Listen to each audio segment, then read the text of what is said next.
मोक्षमार्गस्य नेतारं भेत्तारं कर्म भूभृतां जातारं विश्वतत्त्वानां वंदे तद्गुणलब्धये।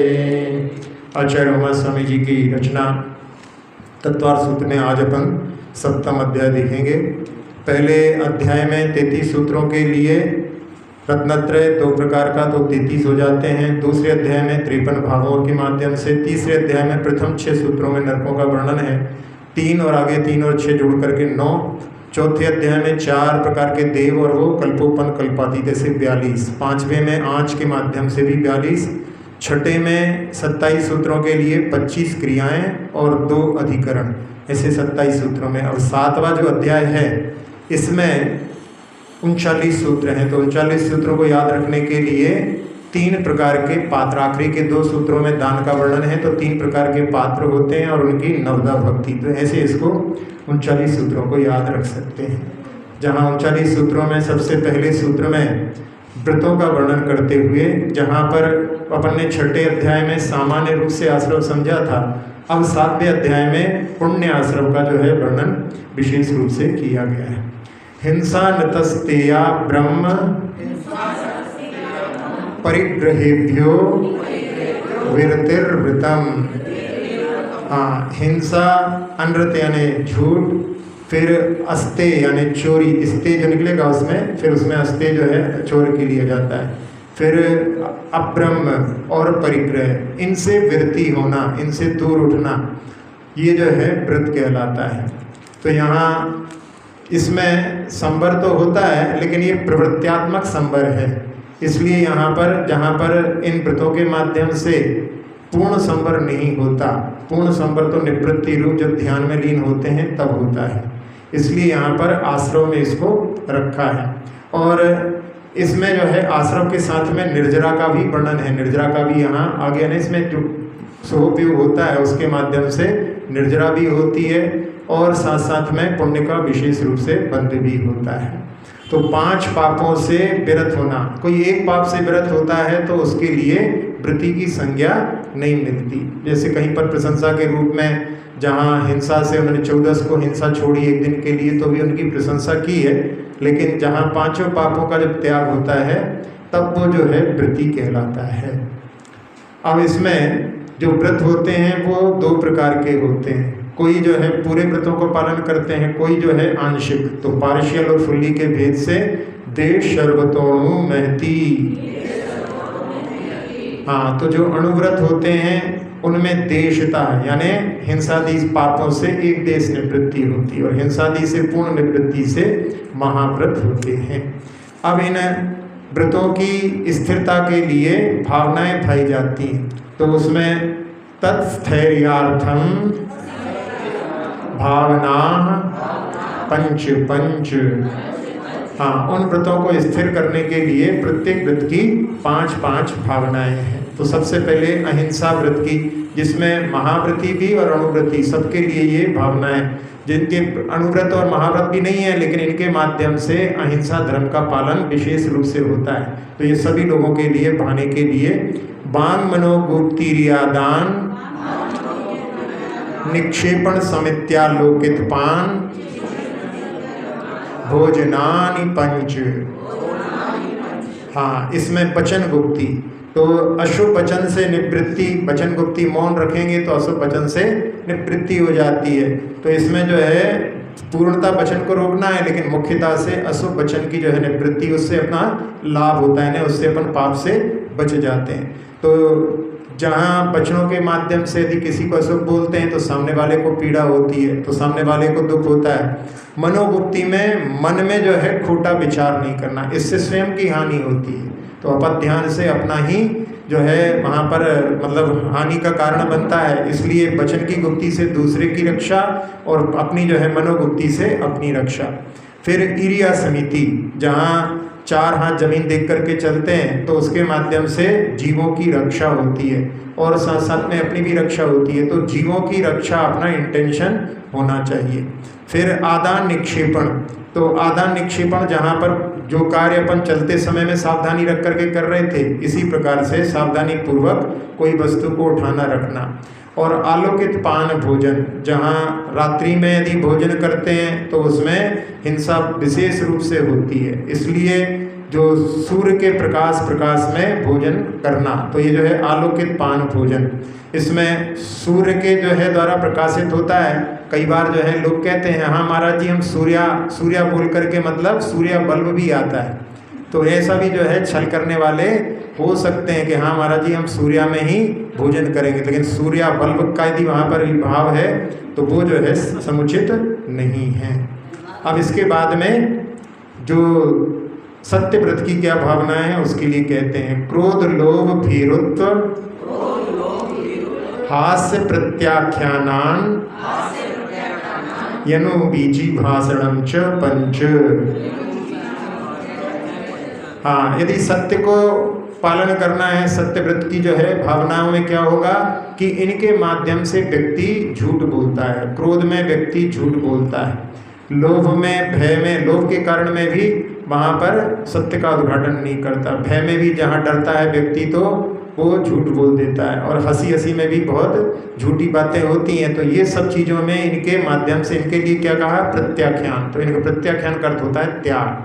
तो इनका जब चर्चा करते हैं तो उसमें इस प्रकार से यदि क्रोध में बोल रहे हैं तो वो सत्य नहीं होगा, फिर लोभ के कारण में भी और इसी प्रकार से भयहास्य के कारण में, और फिर आखिरी में 5 में अनुवीची भाषणम। तो अनुवीची भाषणम यानी शास्त्र के अनुसार निर्दोष वचन बोलना, आगम में जैसा वर्णन किया है उस प्रकार से वर्णन करना, तो ये इसके माध्यम से सत्य व्रत का पालन होता है। तीसरा जो है अक्षौर्य व्रत की भावनाओं के लिए शून्यागार विमोचितावास, परोपरोधाकरण, भैक्ष शुद्धि, सधर्मा विसंवादाः पंच। हाँ, अब शून्यागार तो जो निर्जन स्थान होते हैं जैसे कोटर आदि होते हैं, गुफाएं आदि होती हैं, उनमें निवास करना मुख्यतः से साधुओं के लिए है। विमोचितावास जो दूसरों के द्वारा त्यागे स्थान है, जहाँ कहीं जैसे आचार्य सिंह भोपाल में थे तो BHEL में बहुत सारे जो हैं आजकल VRS ले लेकर के सब लोगों को कंपनी में कम करते जा रहे हैं, तो बहुत सारे वहाँ पर क्वार्टर्स खाली पड़े थे, तो उनमें जैसे किसी के द्वारा खाली हो गए हैं तो ऐसी जगह पर रुकते हैं तो वो विमोचितावास, धर्मशाला को भी विमोचितावास जैसा ही मान करके ठहरते हैं। परोपरोधाकरण, जहाँ ठहरे हुए हैं वहाँ पर किसी दूसरे को ठहरने से बैठने से रोक नहीं सकते, यदि रोकते हैं तो उसमें फिर अपना स्वामित्व हो जाएगा, तो स्वामित्व है नहीं है इसलिए उसको रोकते नहीं। अक्सर ऐसा होता है, आप लोग करते हो कि जहाँ कहीं पांडाल आदि में जाना है, जगह रोकना है तो नैपकिन रख दी, रुमाल रख दिया कि भाई यहाँ पर अब जो है लोग आकर के बैठेंगे, तो वो जो है दूसरों के लिए रोकने के लिए करते हैं, तो इसके माध्यम से इसमें जो है यानी चोरी का दोष लगता है, तो ये परोपरोधाकरण। फिर भैक्ष शुद्धि, आगम की जो बताई गई है विधि उसके अनुसार भोजन ग्रहण करना, यदि नहीं करते हैं तो उसमें भी चोरी का दोष लगता है। फिर सधर्म अभिसंवाद, तो सधर्मियों के साथ में मेरा तेरा को लेकर के जो मैंने जहाँ पर आपस में विवाद होते हैं वो साधर्मियों के साथ में नहीं करना, और इसके माध्यम से किसी को हठात जबरदस्ती जो है कोई बात अपनी थोपना भी नहीं। कई बार होता नहीं मान रहा तो जबरदस्ती समझा रहे हैं, तो आचार्य जी कहते थे जबरदस्ती समझाना भी जो है वो भी जो है चोरी के लिए कारण बनता है। तो मन में विचार आते हैं तो मन में खोटे विचारों से बचें, ये मतलब। हाँ हाँ, मन में अपने आप कर्मों के उदय से आते हैं, लेकिन अपने को उस समय में कि अपने को जो भाव उत्पन्न हो रहे हैं उनमें बहना नहीं है, आगे विचार नहीं करना है, उसको जो है अपन अच्छी दिशा में मोड़ सकते हैं, वो अपना पुरुषार्थ रहता है। कर्मों का उदय तो प्रति समय चलता है, प्रति समय कर्म का उदय आएगा, उसमें कुछ ना कुछ भाव उत्पन्न होंगे, लेकिन उन भावों को अपन जहाँ से जैसे मन में आया विचार कि अपन कहीं घूमने जाते हैं तो उसको कि नहीं अपन तीर्थ यात्रा चलेंगे, तो ऐसे जो है अपन उसको वहाँ पर डाइवर्ट कर सकते हैं। स्त्री राग कथा श्रवण, तन मनोहरांग निरीक्षण, पूर्व रतानुस्मरण, वृश्येष्ट रस स्वशरीर, संस्कार त्यागा पंच। अब यहाँ पर ये जो है ब्रह्मचर्य व्रत के पालन की भावनाओं में, तो जहाँ पर स्त्री पुरुष के लिए, पुरुष स्त्री के लिए, तो उनके संबंधी राग की कथा का श्रवण का त्याग। फिर जहाँ मनोहर अंगों का निरीक्षण होता है उसका नेत्रेंद्रियों के माध्यम से। तो पहले कर्णेंद्रिय संबंधी हो गया श्रवण का, फिर नेत्रेंद्रिय संबंधी, फिर पूर्व में भोगे हुए भोगों का जो स्मरण है वो भी जो है मन में, यानी मन के माध्यम से उसका स्मरण नहीं करना। और फिर इसके बाद में है वृश्य और इष्ट। वृश्य का अर्थ होता है गरिष्ठ, तो गरिष्ठ चीज़ें होती हैं जिससे कि इंद्रियां अनियंत्रित हो जाती हैं। और इष्ट जो अपने लिए इष्ट होता है वो इष्ट भी यदि ज़्यादा ले लिया जाता है तो वो भी हानिकारक होता है। तो इसलिए इन दोनों के लिए त्याग के लिए क्या, तो यहाँ रसनेंद्रिय संबंधी नियंत्रण हो गया। और अपने शरीर को सजाना नहीं, संस्कार, तो उसमें जो है स्पर्शन इंद्रिय का भी हो जाता है, घ्राण इंद्रिय, दोनों का इसमें काम हो जाता है। तो इसमें जो है इनके सबके माध्यम से ब्रह्मचर्य व्रत का, इनका सबका त्याग करने से ब्रह्मचर्य व्रत का पालन अच्छे से होता है। भगवती आराधना में भी जहाँ उसमें किस किस प्रकार के दो, यानी कितना प्राचीन ग्रंथ है उसमें भी प्राकृत गाथाओं में कि नख का भी जो है संस्कार करते हैं, दाढ़ी का भी करते हैं, जहाँ भों का भी संस्कार उसमें बतलाया हुआ है। तो ऐसे जो है संस्कार अपने सजाने के लिए किए जाते हैं। तो उनके माध्यम से अपने लिए यहाँ पर इसको समझ करके ब्रह्मचर्य व्रत के पालन की भावना करना चाहिए।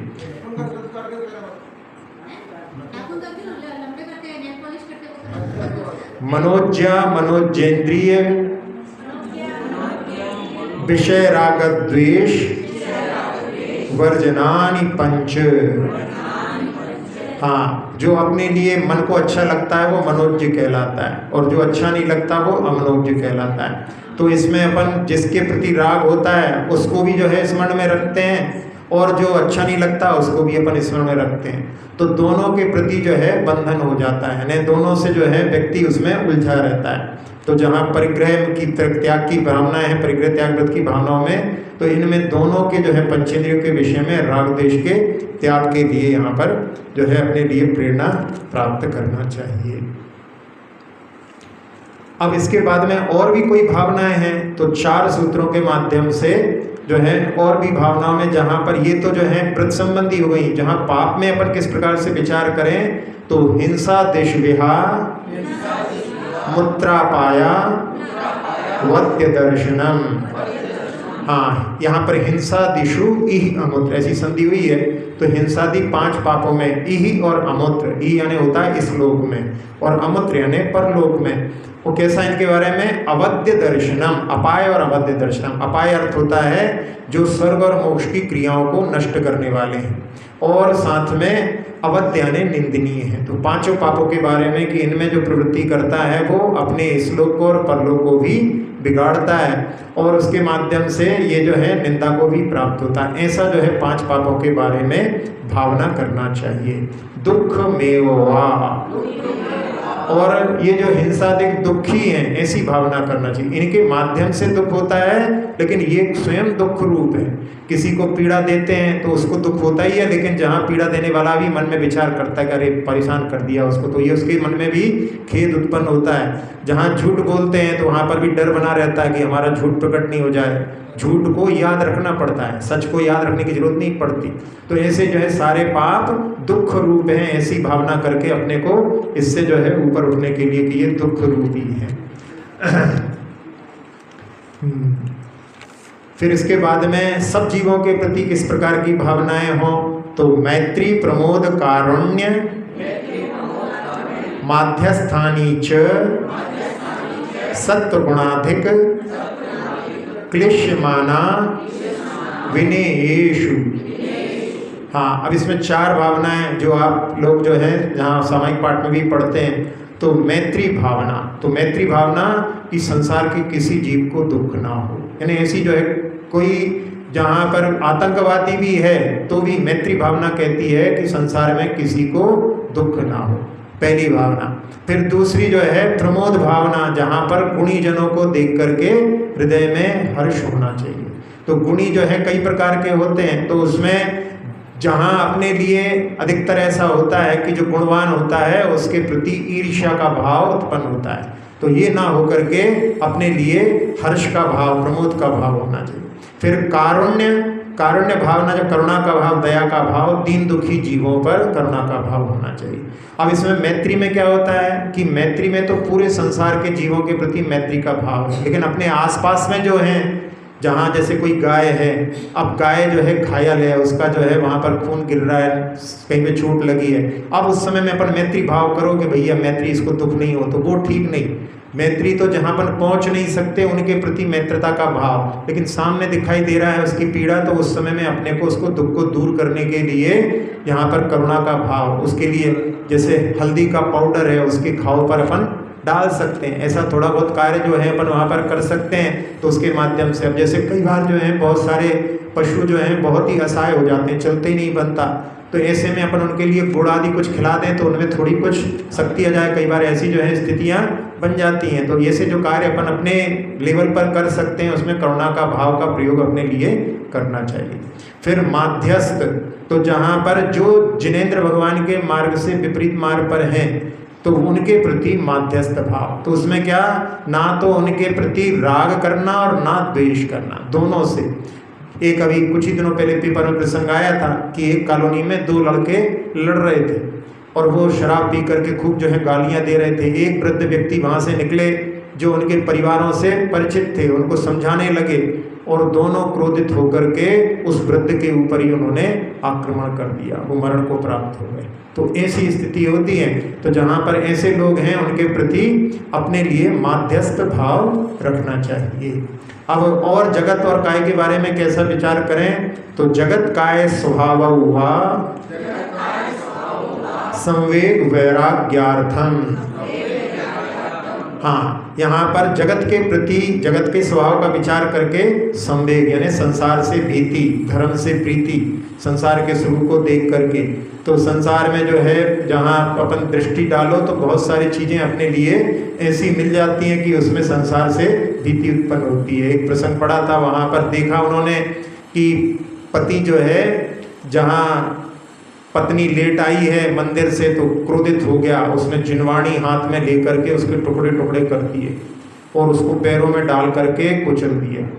तो मंदिर में ही बैठे रहते हो, परेशान होते रहते हो, ऐसे करके जिनवाणी का ऐसा अभिनय किया। व्यक्ति ने देखा उस समय में तो उसको लगा कि देखो थोड़े से जो है सुख के लिए कितनी जो है इसने संसार में जो है अपने लिए भव के लिए पाप का बंधन कर लिया।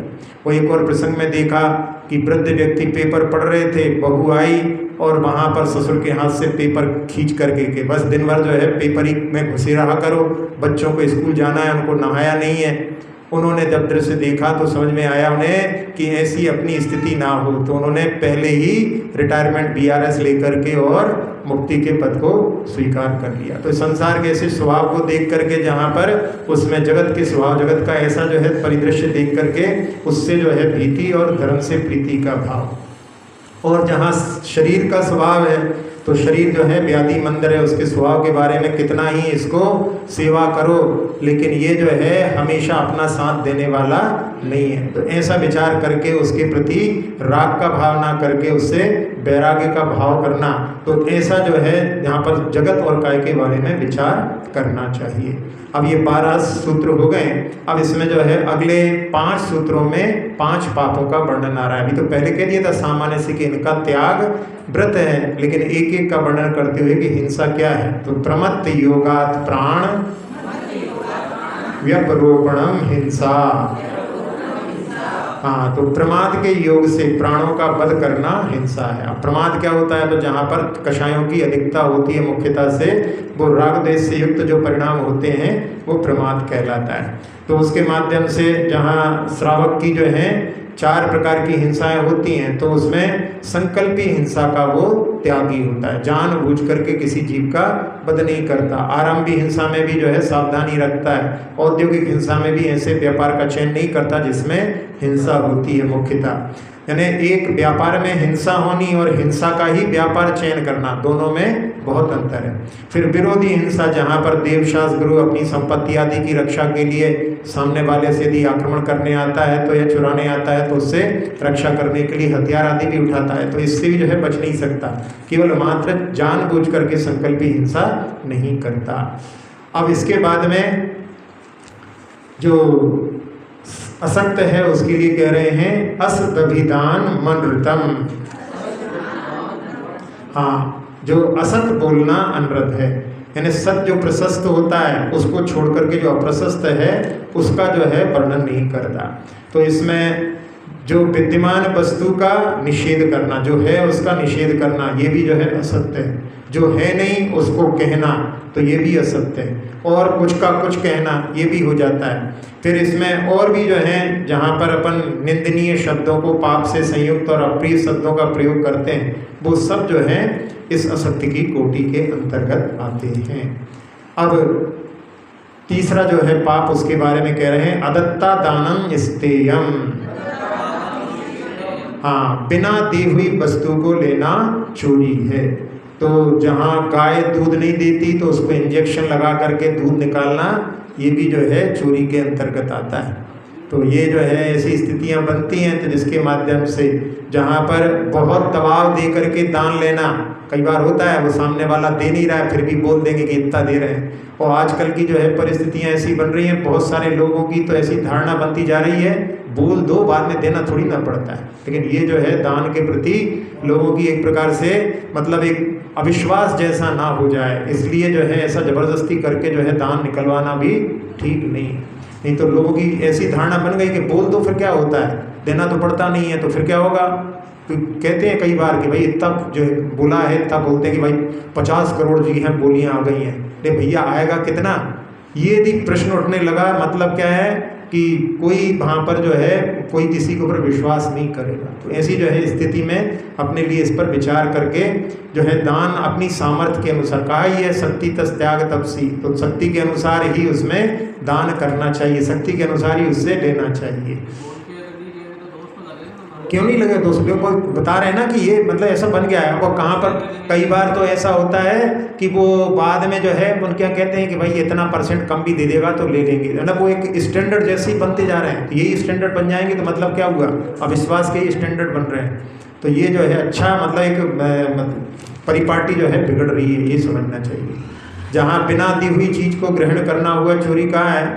विनोबा भावे जब छोटे थे तो उन्होंने अपने घर में रखे हुए लड्डू खा लिए, फिर माँ आई तो माँ से उन्होंने कह दिया कि मैंने लड्डू खा लिए हैं, तो क्या ये चोरी हुई। तो उन्होंने कहा यदि तुम नहीं बताते तो चोरी होती, तुमने बता दिया है तो चोरी के अंतर्गत नहीं आता। मैथुन अब्रह्म, हाँ मैथुन जो है अब्रह्म है। फिर इसके बाद में मूर्छा परिग्रह, हाँ जिसमें परिग्रह में जो आसक्ति का भाव है और मूर्छा जैसा, वो मूर्छा को ही परिग्रह कहा है। अब इसके बाद में 5 पापों का त्यागी जो व्रती होता है, तो उसमें उसके लिए क्या शर्त है, तो निश्शल्यो व्रती।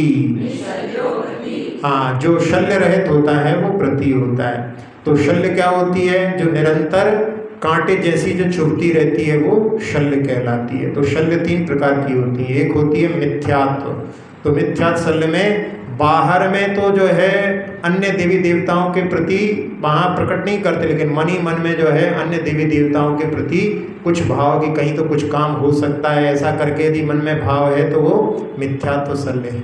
फिर माया शल्य, जिसमें बाहर में तो त्याग का जो भाव है लेकिन अंदर भोगों के प्रति जो है वहाँ पर इच्छा बनी हुई है, तो ये जो है माया शल्य कहलाती है। दूसरों को ठगने की जो प्रवृत्ति होती है वो माया शल्य कहलाती है।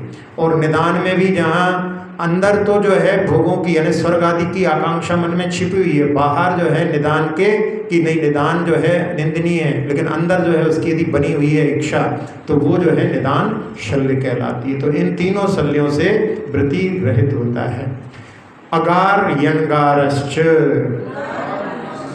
हाँ अगारी और अनगारी ये जो है वृत्ति के भेद होते हैं। तो अगार का अर्थ घर होता है, इसमें 4 शब्द से जो है प्रतिमाओं को भी यहाँ पर ग्रहण कर लिया है। तो 10वीं प्रतिमा तक जो है अगारी होता है, 11वीं प्रतिमा से अनगारी है। 11वीं प्रतिमा वाले जो है साधुओं के पास रहते हैं, तो इस अपेक्षा से ऊपर के जो हैं वहाँ अनगारी कहलाते हैं। अब उसमें जो घर में रहने वाला होता है उसके अणुव्रतोगारी, हाँ अगार में रहने वाला जो होता है वो अणुव्रती होता है। महाव्रतों का पालन घर त्याग के बाद में ही संभव है।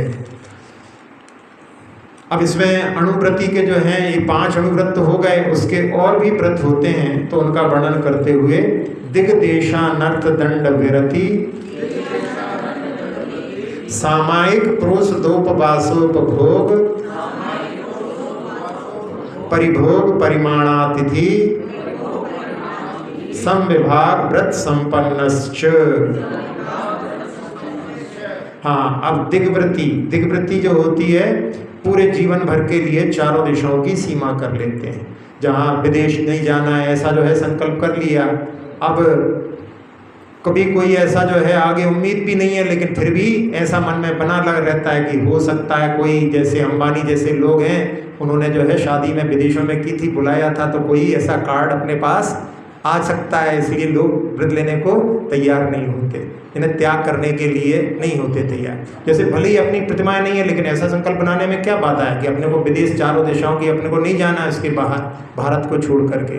तो ऐसा जो है अपने लिए भले ही पूरे व्रत नहीं लिए, वो पूरे व्रत लेंगे तो व्रती कहलाएंगे, लेकिन ऐसा व्रत पालन करने में कौन रोकता है, तो ऐसे व्रत को ले सकते हैं।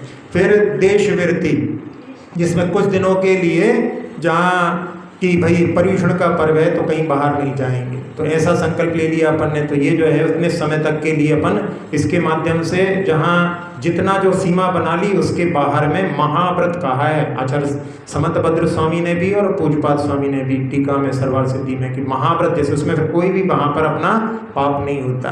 तो इसी प्रकार से अपनी सीमा बन गई, उसके बाहर भी महाव्रत जैसा आचरण हो जाता है। फिर अनर्थ दंड विरति, तो अनर्थ दंड यानी बिना प्रयोजन के जिनके माध्यम से पाप का अर्जन होता है, उसमें 5 प्रकार के होते हैं। एक अपथ ध्यान, खोटा ध्यान, उससे बचें। फिर पापोपदेश, दूसरों के लिए पाप करने का जो है प्रेरणा ना दें। फिर प्रमादचर्या, जिसमें बिना प्रयोजन के घूम रहे हैं फालतू, तो ऐसे जो है प्रमादचर्या कहलाती है। फिर हिंसा प्रदान, जिसमें हिंसोपकरण दूसरे के लिए दे दिए, किसी को जो है जेसीबी ले जाओ अपने घर में ऐसा काम कर लो, तो उसके माध्यम से वो जो भी हिंसा होगी उसमें अपना शेयर बन जाएगा, इससे पाप से बचना चाहिए। अशुभ श्रुति, जहाँ निंदा आदि की भी जो है बातें चल रही हैं उसको सुनने में अपना समय बर्बाद करना, तो ये जो है अशुभ श्रुति। और टेलीविज़न मोबाइल के माध्यम से भी जो बिना प्रयोजन के कार्यक्रम आदि देखते हैं वो सब जो है अनर्थ दंड के अंतर्गत आते हैं। अब इसके बाद में ये जो है दिग्व्रति, देशव्रति, अनंत व्रति, ये 3 जो हैं गुण व्रत कहलाते हैं। अब 4 शिक्षा व्रत होते हैं जिनके माध्यम से साधु साध्वी बनने की शिक्षा मिलती है। तो सामायिक व्रत, तो जैसे साधु जो है सामायिक करते हैं वैसे श्रावक भी सामायिक करने का प्रयास करता है। तो जहाँ जो दूसरी प्रतिमा में कम से कम 2 बार जो है सामायिक करता है, और जो मतलब तीसरी प्रतिमा होती है उसमें 3 बार सामायिक करता है। तो प्रारंभ में जो है अपने लिए आगे अपन जो है प्रतिमाधारी बने, उसके लिए अपने लिए भी सामायिक के लिए प्रयास करना चाहिए। एक आसन में बैठ करके अपने आसन की स्थिरता रहे, ऐसा प्रयास प्रत्येक श्रावक के लिए थोड़ी देर बैठ करके अपने लिए करना चाहिए। प्रोषदोवास व्रत, जहाँ जो संडे की छुट्टी होती है आजकल की जो पद्धति में, उसमें क्या होता है सैटरडे को ही ऑफिस से लोग जल्दी भाग जाते हैं और मंडे को लेट तक आते हैं। तो बस यही है प्रोषदोवास, कि जहाँ व्यापार में पूरे कार्य में लगे रहते हैं तो वो जो है सप्तमी के बाद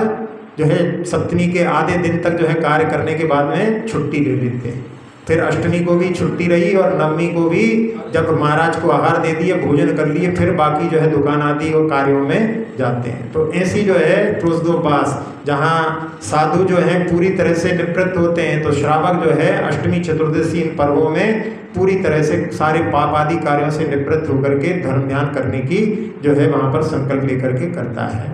कई लोग ऐसे भी रहते हैं कि वो जहाँ मंदिर दूर है गाड़ी से मंदिर जाना पड़ता है, तो वो यदि उपवास करते हैं तो सप्तमी के दिन जो है भोजन करने के बाद में संकल्प ले लिया, गाड़ी का भी त्याग कर दिया, अब वहीं पर मंदिर भी नहीं जा रहे हैं। मंदिर जाएंगे तो उसमें क्या क्या दिक्कत है, जब इतने हो गए हैं अपने को, जब वहाँ पर जो है अपनी आराधना अपनी सामायिक भक्ति आदि अपन इसके माध्यम से कर रहे हैं, तो उसमें कोई जो हाँ गाड़ी के माध्यम से जाओगे तो उसमें हिंसा होगी, अपना पूरी उससे बन के साधु जैसी चर्या है। तो साधुओं के लिए भी कई बार ऐसा होता है कि जहाँ बिहार में दर्शन नहीं मिलते, तो उसमें जो है जहाँ भोजन करो उस समय में आराधना पूजन करके ही भोजन करना जरूरी है। जब भोजन ही नहीं करना है, ध्यान में लीन रहो, जहाँ साधु के लिए भी कहा है, जहाँ साधु अपने 24 घंटे ध्यान में लीन रहे तो उनको प्रतिक्रमण करने की भी जरूरत नहीं है। तो ऐसे ही श्रावक यदि ऐसी जो है अपनी साधना प्रतिमाधारी करता है तो उसमें कोई बाधा नहीं। आप जहाँ कई बार लोग रहता है कि संकल्प जो आपके पूजा के व्रत आदि करते हैं, तो फिर उसमें फिर जहाँ पूजा करना आवश्यक हो जाता है। यदि वैसे ही सामान्य उपवास किया है तो उसमें तो स्नान व्रत के साथ में भी कर सकते हैं, स्नान भी नहीं करना, तो उसके माध्यम से पूरी जो है साधु साध्वी की चर्या जीवन में अपन पालन कर सकते हैं। हाँ, फिर उपभोग परिभोग परिमाणा व्रत, जिसमें कि जो उपभोग और परिभोग नाम दिया, कहीं पर भोग उपभोग भी नाम दिया रहता है, बात वही नहीं है। इसमें उपभोग का अर्थ जहाँ पर एक बार भोग में आती है, नहीं उपभोग यानी जो केवल जो है, नहीं उपभोग में एक ही बार में है, परिभोग में जो है बार बार भोग में आती है। और जहाँ भोग उपभोग में भोग जो है एक बार में और उपभोग जो है कई बार में, तो शब्द जो है उपभोग दोनों में दोनों प्रकार से उपयोग होता है। फिर इनकी सीमा बना लेना, अपने को कितनी बार गाड़ी का प्रयोग करना, कितने वस्त्र आदि सबका जो है रतगण श्रवकाचार में विस्तार के साथ में वर्णन है। अतिथि संविभाग व्रत, जहाँ अतिथि जिनके आने जाने की तिथि नहीं रहती है, उनके वहाँ पर जाने पर अपन अपने भोजन में से अपने संविभाग करके उनके लिए आहार आदि देते हैं, वो अतिथि संविभाग व्रत कहलाता है। तो ये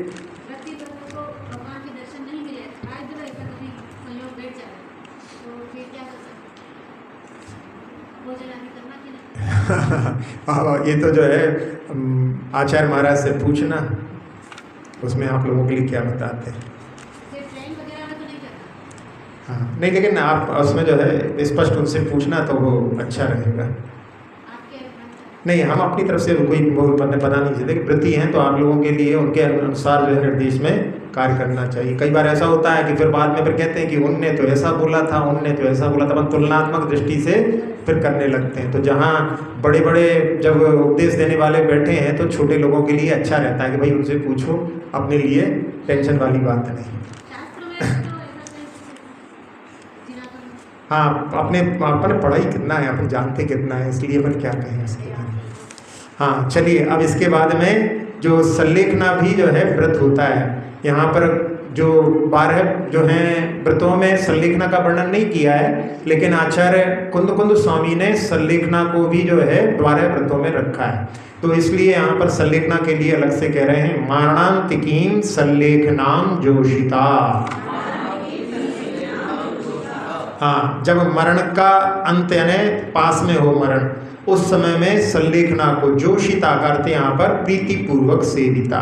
यहाँ पर सेविता नहीं लिखा, सेविता करते हैं सेवन करे ही, ऐसा नहीं, यानी प्रीति पूर्वक, जहाँ जिसके लिए जहाँ संलेखना की बात आती है स्वयं ही वो संलेखना करने के लिए उत्साहित होता है। तो उसमें सबके लिए नियम नहीं है, लेकिन जहाँ जो संलेखना का विषय में वो स्वयं उसके लिए भावना करता है, तो इसके माध्यम से जहाँ पहले एक बार जो संलेखना के विरोध में जो है सब लोगों ने जा कर के वहाँ उन्होंने संलेखना को आत्मघात कह दिया था, तो उसमें सब लोगों ने इसका विरोध किया था। तो संलेखना जो है किसी के लिए जबरदस्ती नहीं कराई जाती। वहाँ पर ऐसा हुआ, कहीं किसी को जो है वृद्ध को किसी ने जो है वहाँ पर जबरदस्ती त्याग करा दिया, उसको देख करके किसी ने शिकायत कर दी, तो उसमें जो है उसके कारण में कि ये संलेखना तो आत्मघात है, ऐसा उन्होंने मान करके उसके बारे में कहा था। तो जहाँ अपने यहाँ कहा है कि प्रीति पूर्वक स्वयं जो है साधक उसको जो है अंगीकार करता है, उसको जबरदस्ती करके कोई संलेखना नहीं दिलाई जाती। अब इसमें जो है ये व्रत हैं, इनमें क्या क्या जो है अतिचार लग सकते हैं, तो उनके माध्यम से अपने लिए पहले से आगाह किया है कि इन क्षेत्रों में आपसे गलतियां संभावित हैं, तो इसलिए उनको जो है जान करके उनसे बचने का प्रयास करना चाहिए। शंका कांक्षा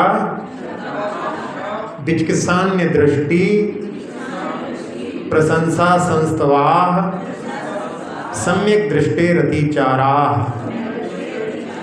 हाँ, वह शंका जिन्हें भगवान के द्वारा प्ररूपित उनमें शंका नहीं करना। फिर कांक्षा यानी परलोक में भोगादिक की इस लोक में आकांक्षा नहीं करना। विचिकित्सा तो जहाँ पर ग्लानि का भावना हो।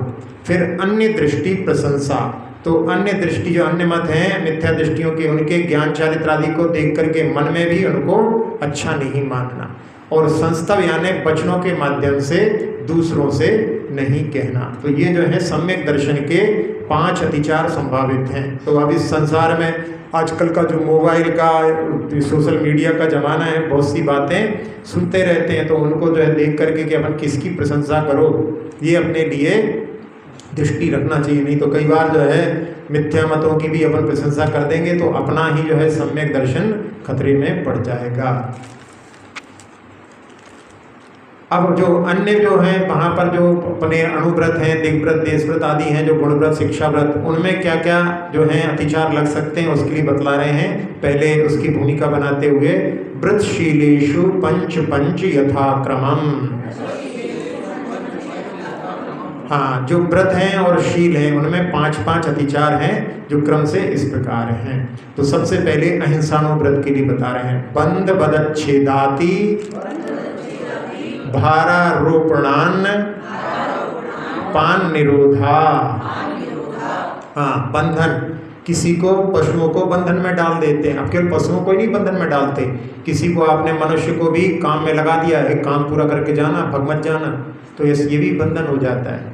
तो ये बंधन में किसी को डाल दिया। फिर वध, यानी जहाँ उनके जो डंडे आदि से पिटाई की जाती है वो वध कहलाता है। तो यहाँ पर जान से मारने वाला नहीं है, यहाँ पर डंडे आदि का प्रयोग करके पिटाई करने का, वो वध का तो पूरा जो है वहाँ पर हिंसा का त्याग कर दिया है। लेकिन जहाँ किसी से पशु आदि के लिए, किसी के लिए डंडे आदि से पिटाई करते हैं, वो वध के अंतर्गत आता है। फिर छेद, पहचान आदि के लिए नाक कान आदि को छेदते हैं जिससे कि वो उनकी पहचान हो जाए, तो इसके माध्यम से भी उनको पीड़ा होती है।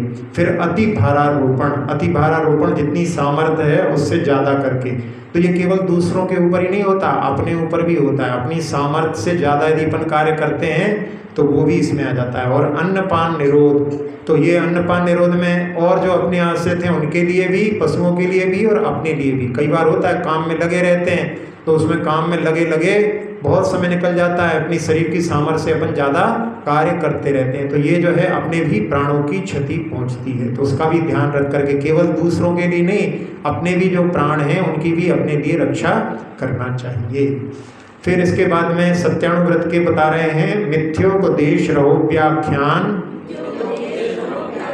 कूटलेख क्रिया न्यासापहार साकार मंत्र भेदा। हाँ, अब मिथ्योपदेश, जहाँ पर मोक्ष मार्ग से विपरीत उपदेश देना, ये मिथ्योपदेश कहलाता है। रोव्याख्यान, जहाँ किसी की जो एकांत की चर्या को देख करके प्रकट कर देना। कूटलेख क्रिया, अन्य के बारे में झूठे लेख लिख करके निकालना।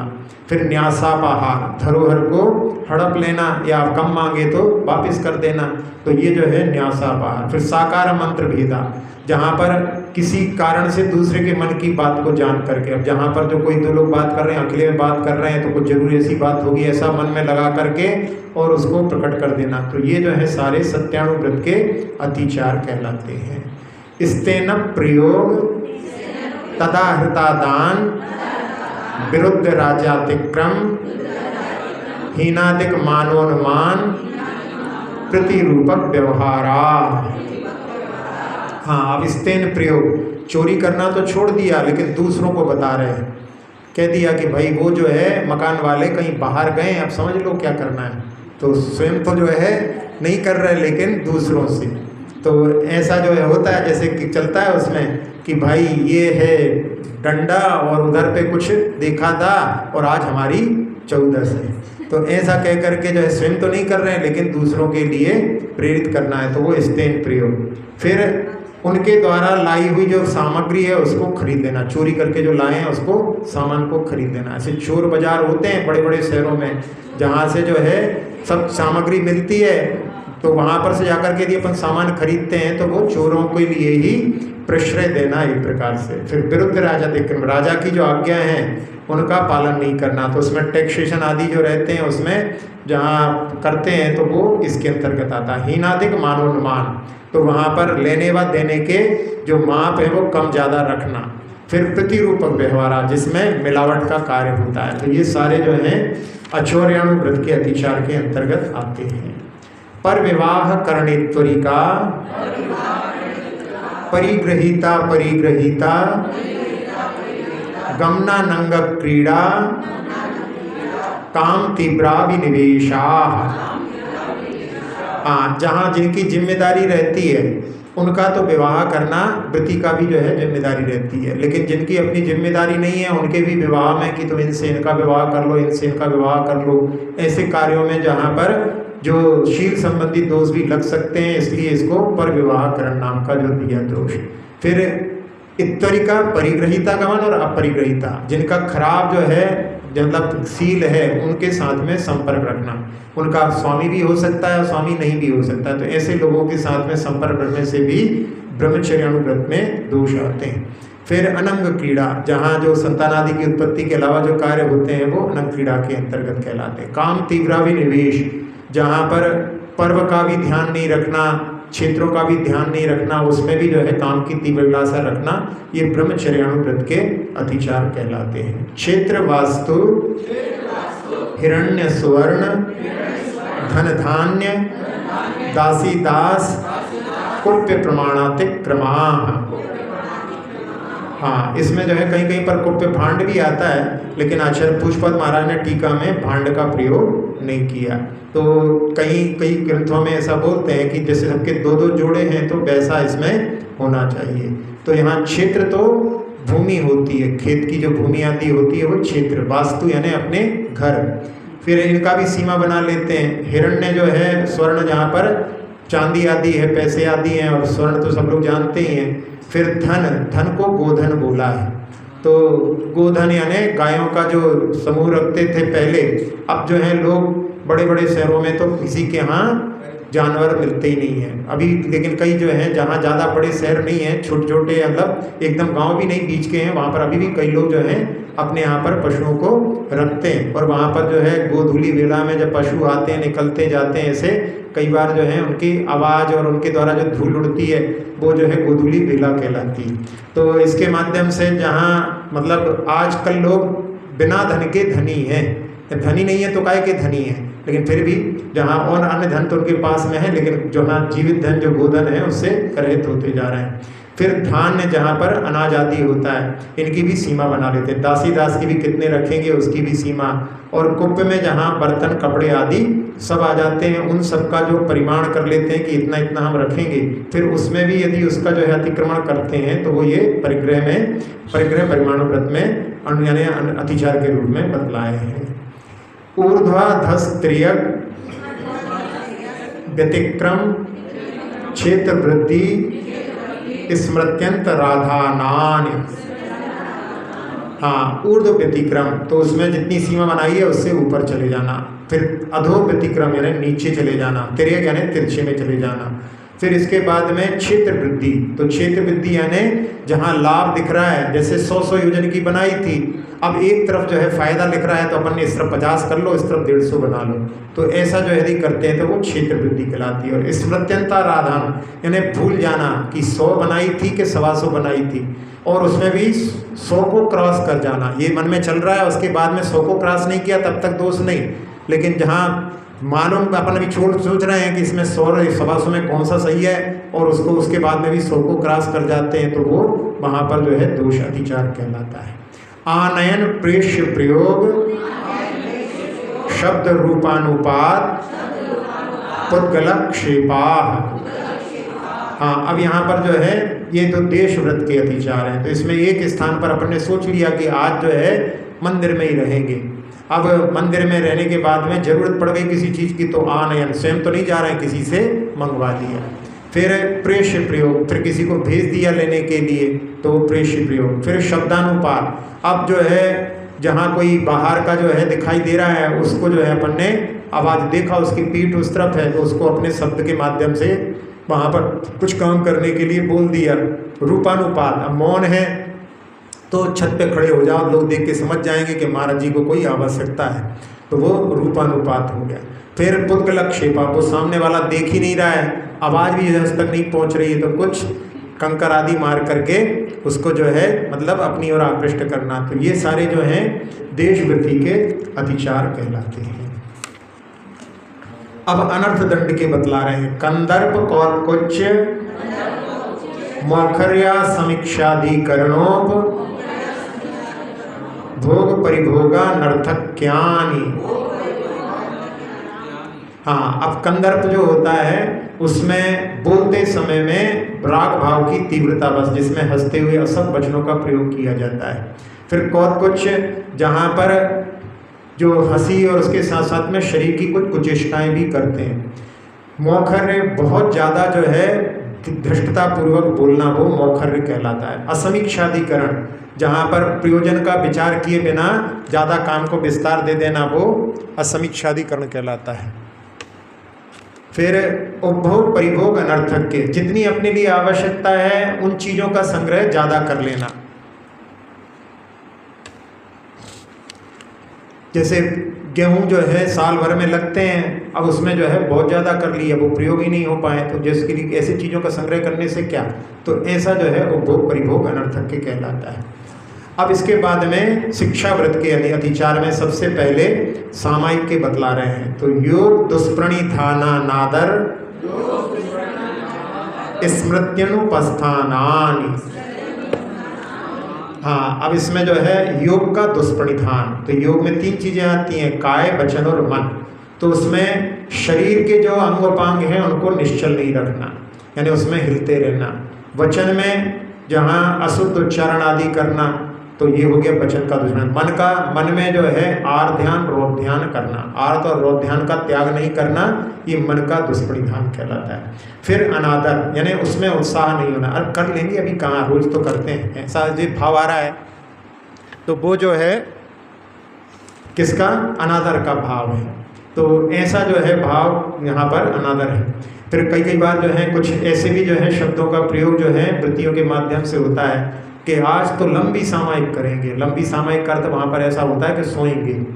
तो ये जो है मतलब ऐसे शब्दों का प्रयोग, मतलब जहाँ पर जो है व्रतों के प्रति वहाँ एक प्रकार से बहुत ही तीव्र जो है अनादर का भाव दिखलाता है, तो ये अनादर नहीं होना चाहिए। फिर स्मृति अनुपस्थान, तो वहाँ पर एकाग्रता का अभाव होना, यानी पाठ पढ़ते पढ़ते कभी कभी होता है, कभी जो है स्वयंभू से सामायिक पाठ से स्वयंभू, जैसे भक्तामर में तो विशेषकर होता ही है कि जहाँ पर 4, 15 और 40 काव्यों में गाड़ी जो है कहाँ से कहाँ चली जाए पता नहीं पड़ता। तो एक बार कभी कभी ऐसा लगता है कि बहुत जल्दी पाठ हो गया, कभी ऐसा लगता है कि आज तो पाठ खत्म ही नहीं हो रहा है, वापस लौट करके जो है 40 से 4 पे लौट आते हैं। तो ऐसी स्थिति जो होती है वो स्मृति अनुपस्थान, यानी अपनी एकाग्रता का अभाव दिखलाता है। अब प्रोषदोपास के बतला रहे हैं, अप्रत्यवेक्षिता प्रमार्जितोत्सर्गा दान संस्त्रोपक्रमणा नातर स्मृत्यनुपस्थानानि। अब प्रोषदोपास किया है, एक उपवास है, 2 एकासन है, तो इसमें जो है आखिरी में शरीर में शिथिलता हो जाती है, तो उस समय में उत्सर्ग, जहाँ पर मलमूत्र का विसर्जन करना है उसमें बिना देखे स्थान पर कर दिया, जीवों को देखा नहीं, ये उसमें संभावित है। फिर आदान, अब जहाँ पर जो पूजा के उपकरण हैं, वस्त्र आदि हैं, उनको जैसे मकड़ी चल रही है और आपने खड़ी करके रख दिया, अब उसमें जो है मन को प्राप्त हो जाएगी, तो ऐसे जो है उसमें दीपन ने जो इनको ग्रहण कर रहे हैं उसमें ध्यान नहीं दिया। संस्तर, जहाँ सोते हैं जिस पर वो संस्तर कहलाता है, अब उसमें जब ज़्यादा थकान आती है तो कई बार लोग क्या करते हैं, चटाई को पैर मार करके बिछा देते हैं, खोल देते हैं उसको, तो ऐसा जो है देखा नहीं वहाँ पर और ऐसे ही कर दिया, तो उसमें जो है इसका भी बिना देखे बिना सोधी स्थान पर। फिर अनादर, इसमें भी अष्टमी और चतुर्दशी के लिए जो है कि अरे अष्टमी आ गई, ऐसा करके जो है उसके प्रति जो है आदर का भाव नहीं, बल्कि ऐसा लग रहा है कि अरे अब मजबूरी है, अब जो है एक आसन करना पड़ेगा। जहाँ पर भी शब्द आता है वो वहाँ पर मजबूरी का प्रतीक होता है। फिर स्मृति अनुपस्थान, यानी भूल जाना, कई बार तो जो है तिथि भी भूल जाते हैं, तो वो भी एक प्रकार की इसमें मतलब एक प्रकार से यानी एकाग्रता का अभाव है। और उसमें भी जो कार्य करना रहता है तो उसमें कार्यों को भूल गए, कभी ऐसा होता है कि भाई भक्ति जो है करना भूल गए, तो वो जो है मतलब अपने जो भी कार्य हैं उनको नहीं करते हैं, तो वो वहाँ पर स्मृति का अनुपस्थान कहलाता है।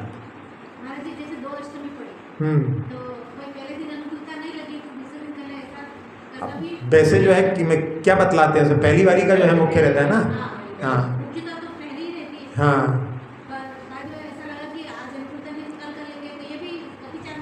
हाँ, मतलब एक प्रकार से जब बतलाया गया है अपने लिए कि पहला करना है, अब एक ही रहती है तो अपन उसको करते ही हैं, तो अपने लिए यही सोचना चाहिए कि वो पहली वाली ही एक ही है, अपने को उसी को करना है, तो उसमें फिर जो है अपने ऑप्शन नहीं निकलते, नहीं तो अपन ऑप्शन सोचो तो फिर तो उसमें जो है प्रमाद की दशा जो है दृष्टिगोचर होती है। हाँ, कई लोग जो हैं जिनको जो है व्रत उपवास में ज़्यादा रुचि होती है वो सोचते हैं हम तो 2 ही करेंगे, तो वो एक मतलब एक प्रकार से ज़्यादा प्रॉफिट लेने वाली बात है, तो उसमें कोई बाधा नहीं है। सचित्त संबंध सम्मिश्रा विषव दुष्पक्वाहारा। हाँ, अब इसमें जो है उपभोग परिभोग परिमाण व्रत के इसमें अतिचारों के बारे में बतलाया है, तो इसमें जो है सचित्त आहार, तो जो कच्चे फल फूल आदि होते हैं उनका जो है सचित्त चेतना से पदार्थ होते हैं उनका संबंध आहार उससे जो है संबंधित रहते हैं, तो उनका जो है आहार ग्रहण करना, सम्मिश्र उससे मिले हुए पदार्थों को ग्रहण करना। अभिशव आहार जो गरिष्ठ होते हैं जिसमें मुख्यतः से जो बहुत पहले से गला करके बनाए जाते हैं वो गरिष्ठ आहार। और दुपक्व में यानी दोनों प्रकार से, एक जो है यानी कच्चा रह गया और एक जो है ज़्यादा पक गया, तो दोनों जो हैं वहाँ पर स्वास्थ्य के लिए अच्छे नहीं होते। जहाँ पर जिनके माध्यम से यदि कच्चा खा लो तो फिर उसमें स्वास्थ्य का जो है प्रभाव अवश्य ही पड़ता है। और जो जहाँ ज़्यादा पक गए हैं वो भी जो है एक प्रकार से वो अपने लिए स्वास्थ्य जिसके लिए अपन जो अपने शरीर में शक्ति ऊर्जा प्राप्त करने के लिए करते हैं उसके माध्यम से प्राप्त नहीं होगी। सचित्त निक्षेपाभिधान परव्यपदेश मात्सर्य कालातिक्रमा।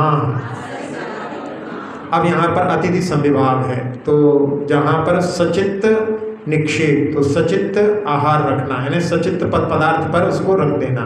जैसे दक्षिण में अभी भी जहाँ पर केले आदि के पत्तों का प्रयोग करते हैं, फिर सचित्त उनसे पदार्थों से ढक देना। परव्यपदेश में जहाँ पर दूसरे की वस्तु को देना, यानी जैसे जहाँ जिसके यहाँ आपको आहार देने के लिए बुलाया गया है तो आप उसके स्वामी हो जाते हैं, लेकिन जहाँ अपन स्वामी नहीं अपन खुद जा रहे हैं दूसरे की वस्तु दे रहे हैं तो वो परव्यपदेश के अंतर्गत आता है। या दूसरे से करवाना, अपना स्वयं अपने हाथ से कार्य नहीं करना।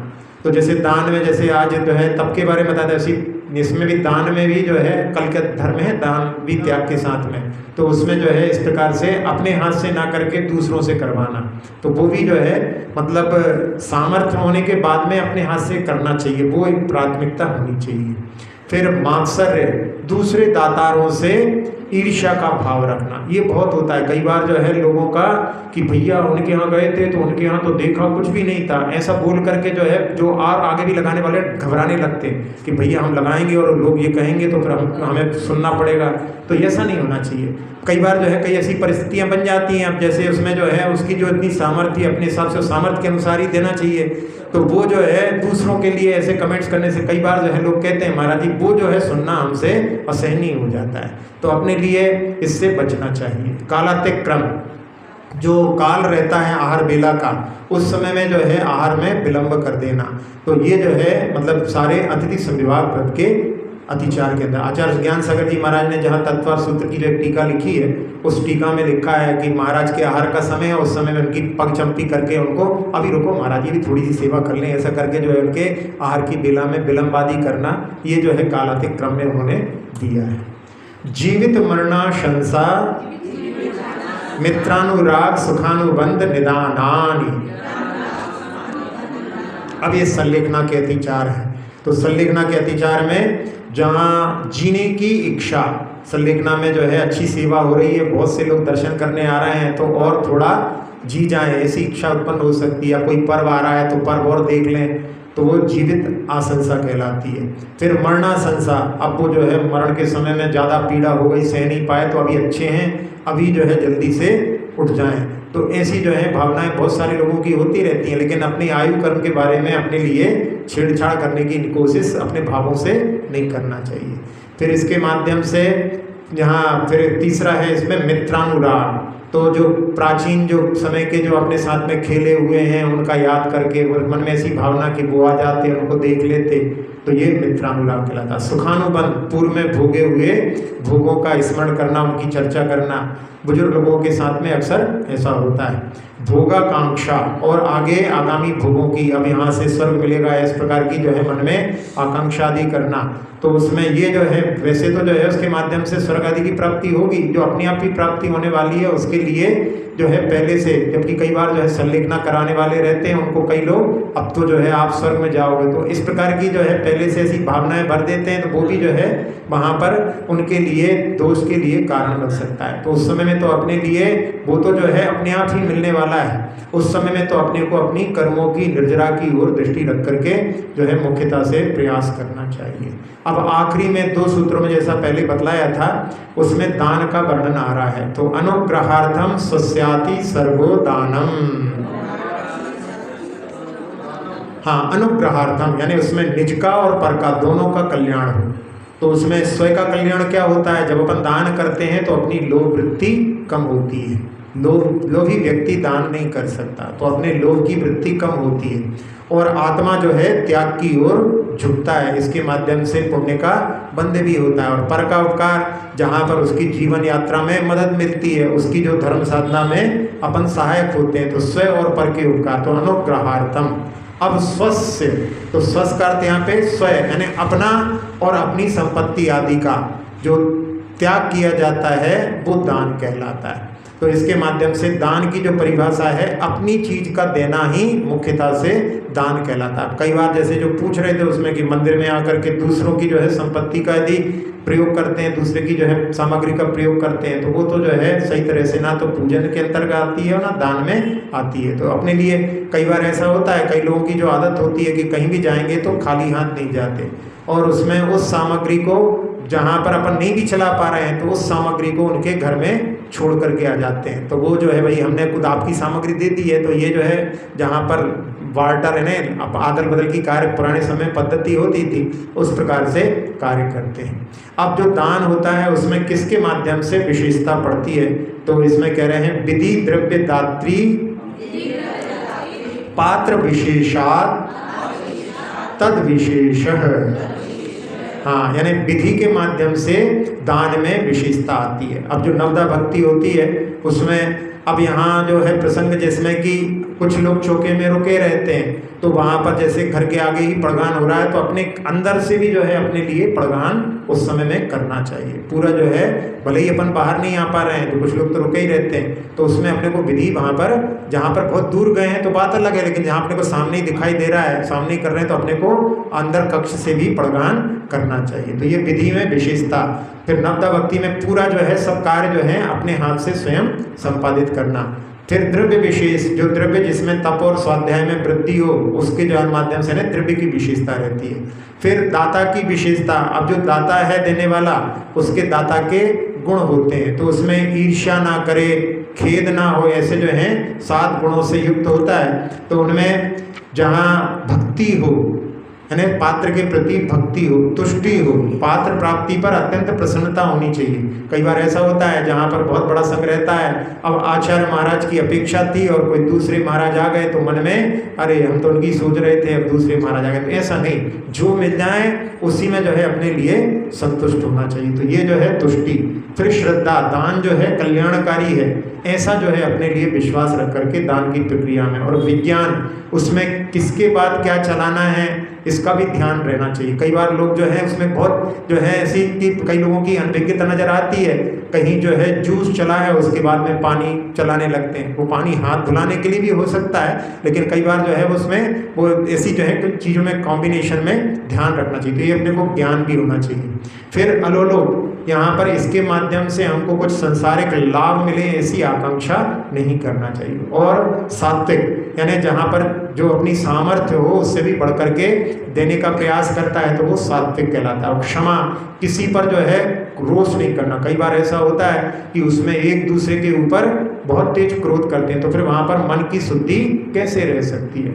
एक बार तो एक जो है जहाँ जो बच्चा था उसने कुछ गलती कर दी तो उसके पिताजी बहुत तेज चिल्लाए, तो वहाँ पर महाराज जी ने आचार्य सिंह को बताया कि आचार्य सिंह वहाँ पर जो है उनके पिताजी बहुत तेज चिल्लाए लेकिन हमने अंतराय नहीं किया। तो आचार्य सिंह ने ठीक किया, यदि तुम जो है अंतराय कर देते तो बच्चे की पिटाई भी हो सकती तो ऐसा भी उसमें भी जो है ध्यान रखना पड़ता है। तो ऐसी जो है वहाँ पर कषाय आदि का जो यहाँ तो वैसे जो है दाता की अपेक्षा से बतलाया है, लेकिन अपने लिए इसका ध्यान रखना चाहिए।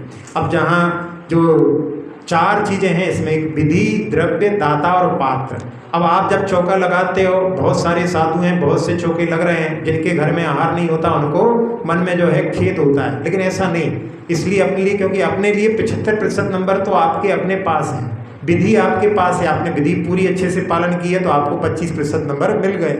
फिर आपने जो है द्रव्य बनाया है, तैयार किया है शुद्ध, तो आपको 25% नंबर उसके भी मिल गए। फिर इसके बाद में दाता के जो गुण होते हैं, आपने जो है कोई क्रोध नहीं किया, कोई वो वहाँ पर जो है आपकी सामर्थ्य के अनुसार बनाया आदि, वो सब जो है दाता के 25% नंबर आपके कहीं नहीं गए। तो जहाँ 75% नंबर यानी विशेष योग्यता तो प्राप्त हो गई, डिस्टिंक्शन जिसको बोलते हैं, वो तो आपको अपने आप मिल जाती है। अब पात्र जो है उसके ऊपर अपना अधिकार नहीं होता, तो इसलिए जो है 75% नंबर मिलते हैं तो उसमें अपने को संतुष्ट होना चाहिए। तो ये आखिरी सूत्र, जिसमें 2 जो है दान के सूत्र थे, फिर इसके बाद में एक जो है संलेखना का, फिर बाद में जो है 5 अणुव्रत के और 7 शील के, ऐसे पूरे जो है 12 के 12 जो है सूत्र उसमें। उसके पहले वो वहाँ पर उसकी भूमिका थी, सम्यक दर्शन के अतिचारों के बारे में बतलाया था, और 2 सूत्रों में संलेखना का वर्णन था। फिर इसके बाद में जो 3 सूत्रों में वहाँ पर 7 जो है अपने शील के बारे में वर्णन था, 5 जो है सूत्रों में 5 पाप का वर्णन था। फिर इसके पहले के जो 12 सूत्रों में 4 भावनाएं, जिसमें कि जहाँ जगत और काय के बारे में सब जीवों के प्रति, और साथ में जो 2 प्रकार के पापों के बारे में भावना थी। फिर 5 भावनाएं जो थीं वहाँ पर 5 जो है व्रतों के प्रति भावनाएं थी, और उसकी स्थिरता के लिए सूत्र था। उसके पहले में देश सर्वतोणु महति वाला सूत्र था, और 5 पाप का त्याग व्रत कहलाता है। इस प्रकार से 39 सूत्रों में, तो इस 39 सूत्रों को याद रखने के लिए आखिरी में अपन ने दान का प्रसंग देखा। दान में पात्र 3 प्रकार के होते हैं, उत्तम, मध्यम और जघन्य, और उनकी 9दा भक्ति होती है। तो ऐसे 3 के आगे 9 लिखो तो अपन 39 सूत्रों को 7वें अध्याय में याद कर सकते हैं। अक्षर पद मात्रा से दूषित वचन अगर ममहीन रहे,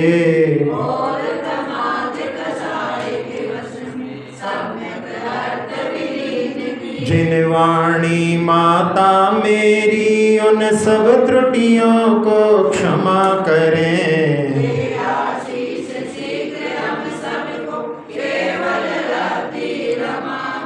प्राप्त हमें हो बोधि समाधि परिणामों की शुद्धि हो।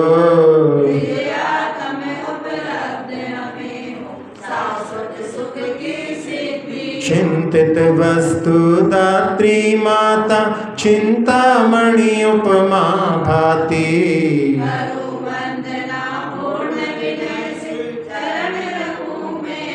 कर जिन वाणी स्तुति तन की ममता टा।